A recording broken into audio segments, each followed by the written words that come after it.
Video games and theme parks both give consumers forms of pure escapism and experiences that people crave in the busy world we all live in. A recent report showed the video game industry in the UK is worth over £7 billion. In some instances, and with mixed results, these two mediums have occasionally come together. In fact, the heady thought of Nintendo games like Mario Kart appearing in a theme park were once pure fantasy, but that has recently become a reality. But video game based attractions have been with us for a while. Welcome back to Theme Park World Tour.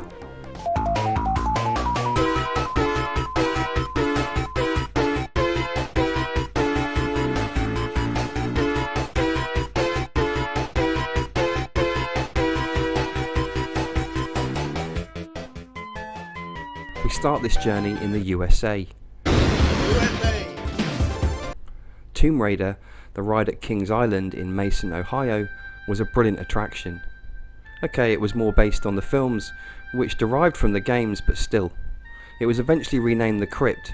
The ride cost $20 million and was heavily promoted by the park. Well, just like in video games where you can try your hand at being a Tomb Raider on a video screen and go to the movies and experience it on a large screen, you can come here and actually climb inside to be a Tomb Raider, just like Lara Croft. It was actually just a top spin style ride, similar to Ramesses Revenge and Ripsaw that used to operate at parks in the UK. But the ride was incredibly well themed, and the project was shrouded in secrecy until it finally opened. A ride of the same name and theme was installed at King's Dominion, and remarkably, Tomb Raider the roller coaster opened at Canada's Wonderland, but was later renamed to Time Warp.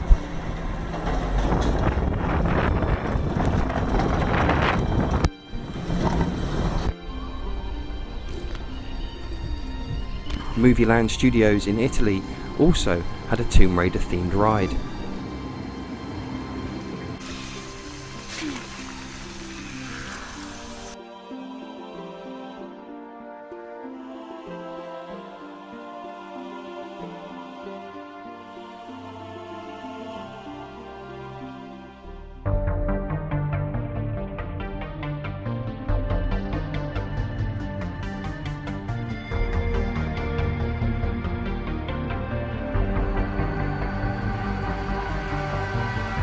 The Mass Effect game franchise has sold over 15 million copies and has recently been re-released. In May 2016, Mass Effect New Earth 4D opened at California's Great America in Santa Clara.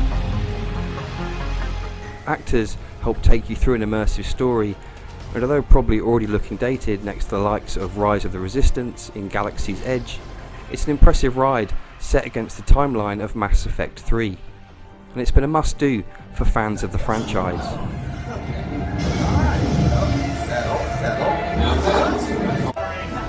Next up, your dream paradise. Oh, my butt's rolling. Oh!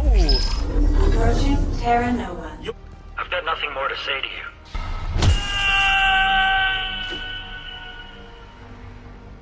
How about goodbye?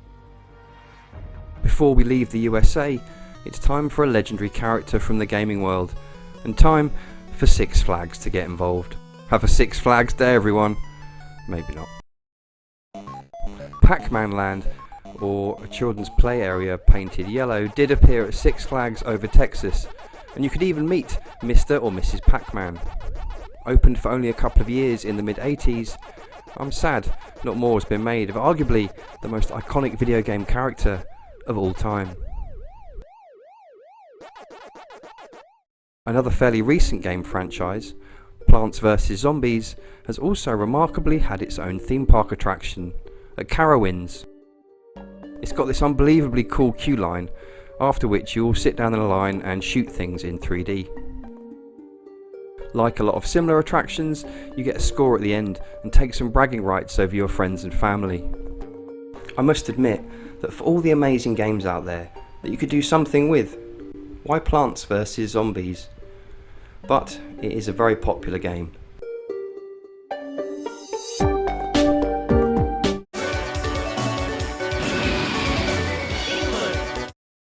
from the USA to the UK. We can't go any further without talking about Angry Birds, one of the most popular and successful phone or tablet games of all time. It led to dozens of spin-offs, clothing lines, and even a big budget movie. So what else is there to do than take over a section of the island like no other?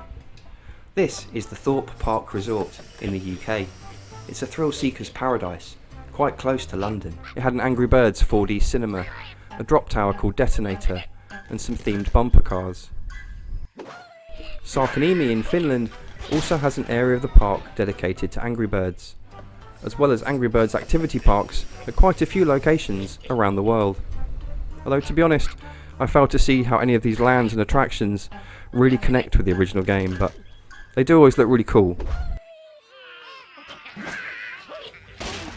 In 2011, a more immersive giant slingshot game did open up in mainland China, but apparently without the creators of the game even knowing about it. Right, time to go to Japan. I thought you wanted to go to Tokyo. We'll get there. Eventually. At Universal Studios Japan, the park teamed up with Capcom to bring a walk-in tour experience based around the world of Monster Hunter. It's a huge game franchise in Japan.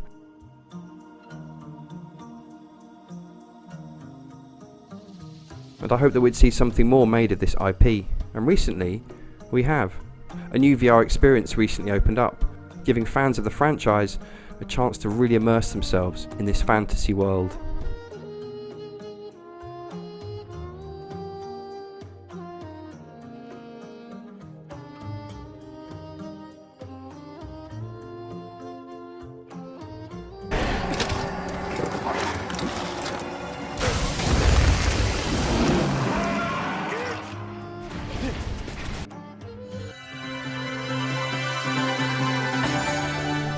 Resident Evil 2, also from Capcom, was the only video game to ever make me drop a control pad in pure terror. By the way, it was this bit.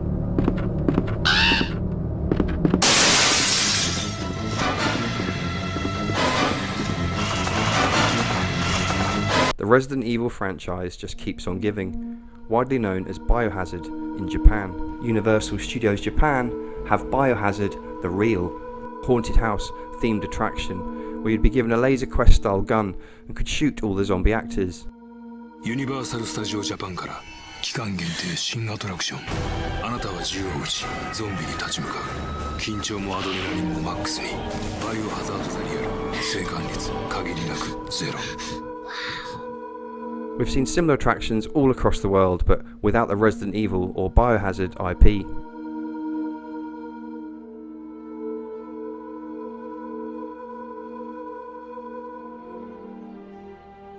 We'll be coming back to Japan shortly, but now we are heading over to Dubai, and perhaps the most focus we have seen so far on integrating video games with theme park rides. Hub Zero was an indoor video game theme park. You could play Laser Siege Gears of War, Battlefield, a 3D ride giving you a chance to show off your shooting skills. Another Resident Evil ride giving you a chance to kill those hordes of zombies. What's interesting about some of these attractions is that the difficulty level goes up depending on how well you are doing. Also in Hub Zero were attractions based around Final Fantasy, Dragon Age and Pro Evolution Soccer, driving experiences and much more. It closed in 2020 and was only open for 4 years, but it was great to see companies like Konami, Capcom, Electronic Arts and Square Enix operating in this exciting era of virtual reality. Hub Zero operated on a flat fee single ticket system of around $40, but failed to attract enough customers. It was one of the first real victims of the oversaturation of themed attractions in Dubai. While we are talking about virtual reality, VR Star Park in China is also worth a mention. It's the largest virtual reality park in the world, and I think we will see more and more attractions like this, big and small, in the future. Used in the right way, VR and theme parks definitely have a bright future together. While we're in China, World Joyland in China is perhaps responsible for making many gamers' dreams come true. Fans of Warcraft especially may well have made a trip here. It's 100% unofficial and not endorsed by the makers of the game, Blizzard, but that has not stopped some $30 million of investment.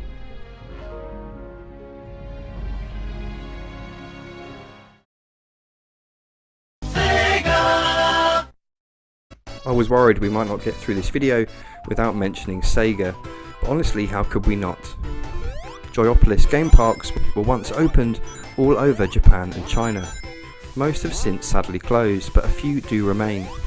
These venues could have and should have used so much more IP, like Sonic the Hedgehog, Golden Axe, Outrun and Afterburner.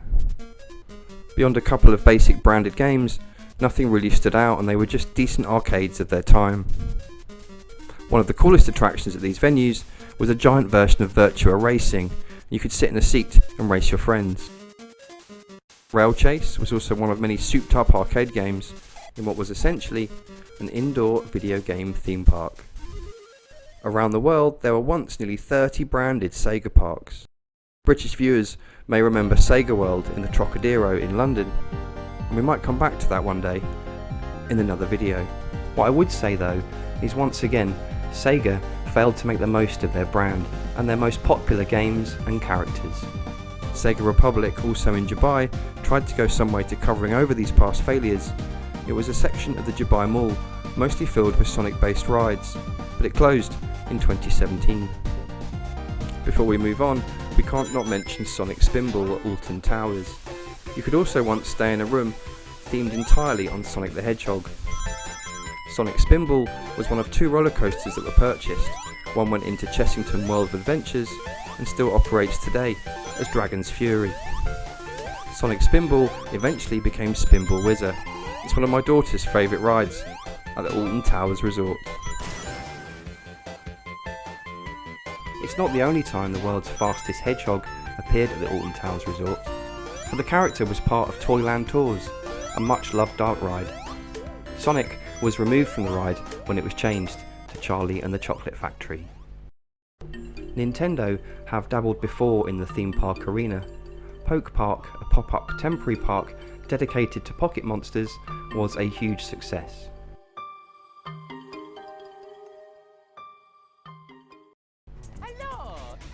Once speculated, long rumoured, we end on Super Nintendo World that has recently opened at Universal Studios in Japan.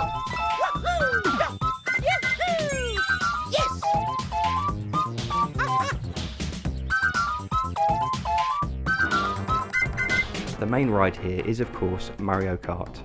Players ride in vehicles sat on a rolling track, and yes, you get to fire Koopa shells at your opponents. You can do meet and greets with your favourite characters, go on an adventure with Yoshi, and there are mini-games scattered around the land for players to earn stars and defeat Bowser. Super Nintendo World is also coming to the US. Perhaps from here we will see a surge of other video game based theme park attractions. What would you like to see? What video games should be turned into theme park based attractions? Comment below. As always, thank you for watching, and if you've enjoyed what you've seen, please don't forget to subscribe.